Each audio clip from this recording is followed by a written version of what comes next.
July 31st, 1945. The trucks rattled to a stop inside a dusty American internment camp. Dozens of women climbed down, their dresses torn, their hair matted from weeks of travel. They were not soldiers, but prisoners all the same, German women captured in the aftermath of Hitler's surrender. They braced for shouting, for humiliation, for the clanging of chains. Instead, something entirely different met them. In the hands of the Red Cross workers, stretched out like an offering, were small tubes of bright red lipstick. After years of war, hunger, and humiliation, these women expected punishment. Instead, the first thing placed in their hands was not bread, not water, but lipstick. It must have felt absurd, almost cruel in its strangeness. Yet within hours, the camp was filled with the sight of exhausted women whose lips burned red against pale, hollow faces. What could have been an insult became something else entirely. Only 12 weeks earlier, Germany had surrendered. May 8, 1945. Across Europe, Allied forces were still processing millions of surrendered soldiers, civilians, and refugees caught in the chaos. Among them were women, some who had followed their husbands into occupied territories, some swept up in forced labor, others captured during the Allies' relentless advance. When these women landed in America's custody, their expectations were grim. Nazi propaganda had taught them to fear the Americans as brutal conquerors. Many assumed they would be beaten, starved, or shamed in public. What they found instead was something few could have imagined. In war-torn Europe, lipstick was practically a luxury from another age. It had disappeared from store shelves years earlier, swallowed by the shortages of total war. Now, in an American camp, to be handed lipstick was both ironic and profound, a reminder of femininity, of dignity, of something resembling normal life. American officers later described the moment as deliberate. The Red Cross had long believed in the psychological value of small comforts. Just as soldiers in combat were given cigarettes to calm their nerves, women were given lipstick. Eleanor Roosevelt herself had once written about its power, calling it a little stick of courage during wartime. Even in London during the Blitz, she had praised how lipstick helped women stand straighter after a night spent in air raid shelters. Now, thousands of miles from home, German women prisoners received the same treatment. It was not food, but morale. Not survival, but a reminder of identity.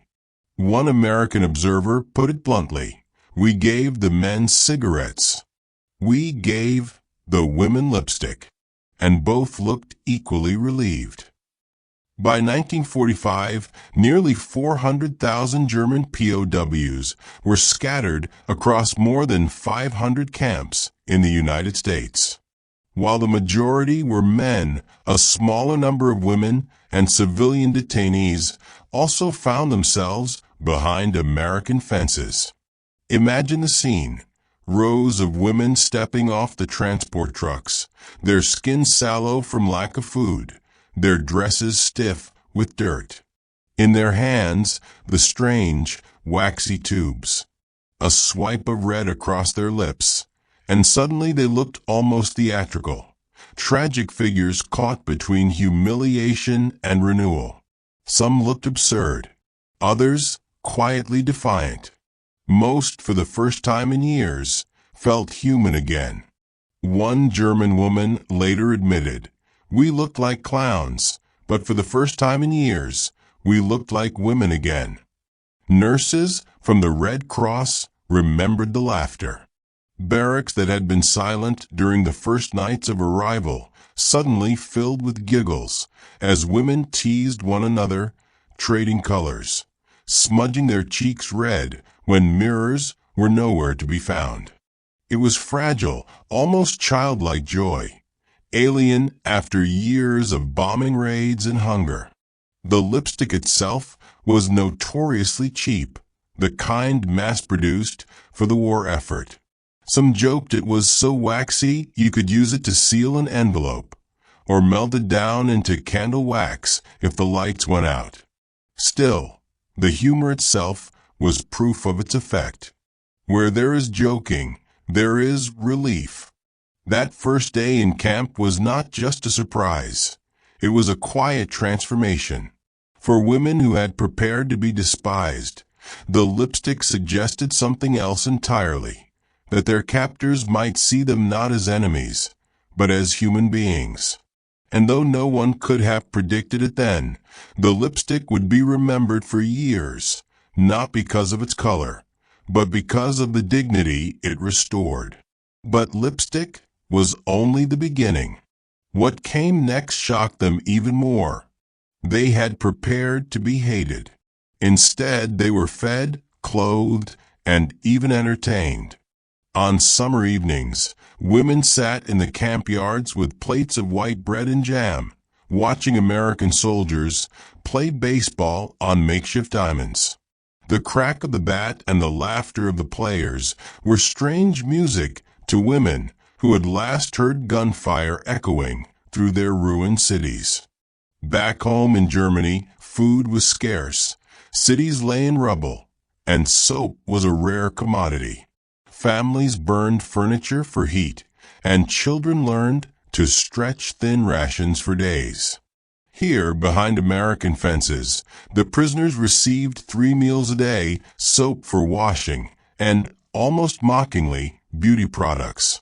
To the women, it was not mockery at all, but a bewildering sign that life could be more than survival.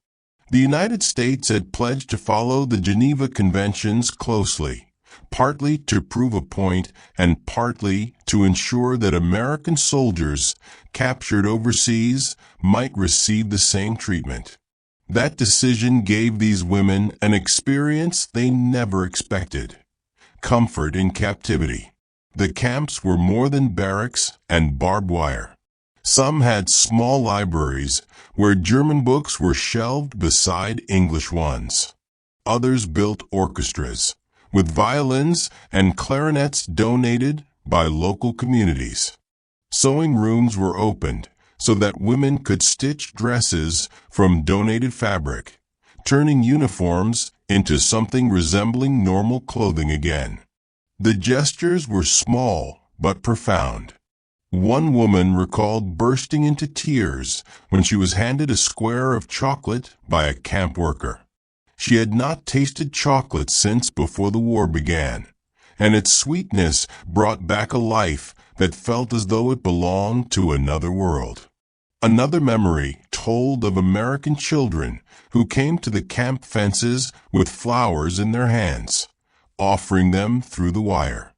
The women, raised to believe Americans were monsters, could not understand how the children of their enemies looked at them with nothing but innocent kindness. By 1946, rations in U.S. camps often exceeded what the average German back home was receiving. It was a bitter irony. Prisoners ate better than many free civilians. Tables groaned with bread loaves, kettles of thick stew, apples, and coffee. Women marveled at hot showers and toilets that flushed every time, a luxury unimaginable in their bomb-shattered neighborhoods back in Berlin or Hamburg. The contrast between life inside the camps and life in their homeland could not have been sharper. Letters written from these camps, carefully preserved in archives, tell of disbelief and gratitude. "We had come as enemies," one woman confessed to her sister, "but we were treated as guests. I did not know whether to laugh or to cry." Others described the guards not as tormentors, but as protectors, men who opened doors for them, who joked about baseball scores, who even tried to teach them English phrases. There was humor too. Some American guards joked that the women were eating better than the U.S. Army recruits training nearby. The recruits complained of watery soup and stale bread, while the prisoners were served meat stew and jam. "If this is prison," one guard laughed, "maybe I should volunteer."